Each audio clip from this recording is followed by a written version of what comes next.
За ингээд гитар хөвлөх тухай зааж өгье. За бүх хөгжим стандарт хөгтэй байдаг. Дээрэс нь бүх хөгжмийн утаснууд даралт болгон өөр өөр гэсэн нэг ноттой байх хэвээр. За тэгэхээр гитарын 1-р утас ми өнгөөр хөвлөгддөг. 2-р утас си өнгөөр хөвлөгдөнө. Си нотоор хөвлөгдөнө. 3-р утас соль өнгөөр хөвлөгдөнө. 4-р утас ре өнгөөр хөвлөгдөнө. 5-р утас ля өнгөөр хөвлөгдөнө. 6-р утас бас ми өнгөөр хөвлөгдөнө. Тэгэхээр 1/6-р утас адилхан ми өнгөөр хөвлөгдөж байгаа гэсэн. За миний ашигладаг хөвлөлдөг одоо ийм аппликейшн ямар аппликейшн вэ гэхээр ер нь ямар ч аппликейшн байж болно. Тэгээд миний ашигладаг нь бол одоо да тунер гэсэн ийм юу байгаа. Одоо ингээд дуурах юм бол одоо ингээд ногоон болж байгаа. Яг хөвлөгдөх юм бол ногоон болж байгаа. Энд ингээд зааж байгаа.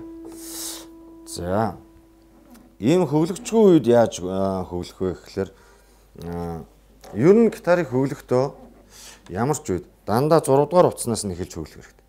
Яагаад гэвэл нарийн утаснаас эхэлж хөвлөх юм бол нөгөө энэ гитарын утаснууд чинь зургуулаа нийлж гаад энэ гитарын гарыг ингээд татаад урагш нь жоохон тонгоолгож байгаа гэсэн үг. Ер нь бол энэ утасгүй байх үедээ гар нь хойш жоохон гидгэр байгаа гэсэн. Тэгэхээр ганцхан 1-р утасаар ингэж хөвлөөд эхлээд 1-р утасаа хөвлөөд 1-р утасаар татах юм бол 1-р утас тасарна нарийнх учраас. Тэгэхээр эхлээд яг хөвлөөр 6-р утаснаас эхэлж хөвлөнө. Тэгэхээр хөвлөгчгүй үед бол одоо нэг барилт бариад тэрийгэ тогтоочих хэрэгтэй. Одоо жишээний ми. За энэ өнгийг энэ барилтыг барихад ингэж утсан дуурдаг гэдэг ийм өнгөнүүдийг тогтоогоод авчих хэрэгтэй. Яг заавал яг энэ стандарт мигээрээ хөвлөнө гэдэг утгаараа биш. Ерөнхийдөө нэг ингэж дуурдаг гэсэн юм. Тэгээд тэгэнгүүтээ яг хөглөр ойролцоогоор ингээ багцаагаар ингэж дуургаж хөвлөчөөд дараа нь 1-р утаснаас эхлээд 1-р утсыг сул татаад 2-р утасны 5-р лаадан дээр дардаг.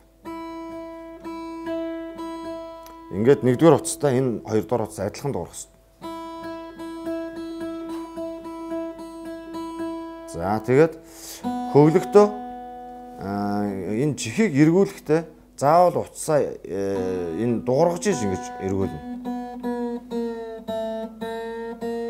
Тэгэхгүй хүмүүс ингээд баахан эргүүлчихэд ингээд дуургаад байдаг. Тэгэхээр яг уцаа таслах магадaltaй. Дээрээс нь яг яаж хөвлөж ийн орж ийн үгүй юу гэдгийг ч мэдэх боломжгүй. Тэгэхээр заавал ингэж дуургаж хөвлөнө гэсэн.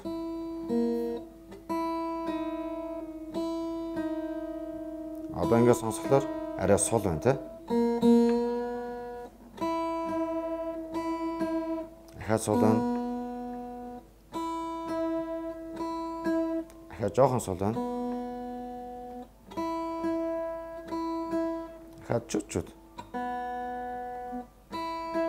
За одоо ижлэхэн хөгтөл. За дараагийн утсыг яаж өглөх вэ? Энэ. За одоо энэ талаас нь ингээд ладыг энэ талаас нь толгой талаас нь тоолно гэсэн шүү дээ. 1 2 3 4 5 6 7 8 9-р ладны 3-р утсан дээр ми өнгөтэй адилхан дуурчна. 1-р утастай.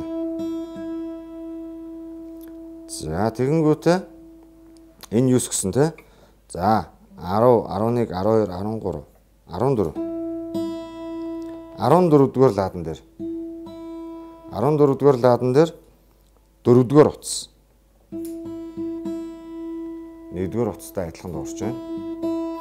За энэ ч 7-р ладны 5-р утас. 7-р ладан дээр 5-р утас.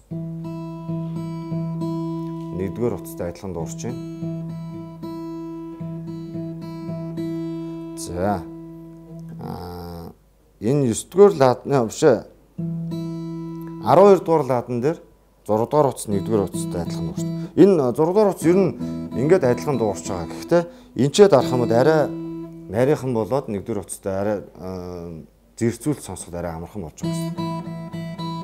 За ингээд бүх зөвлөгдлөө.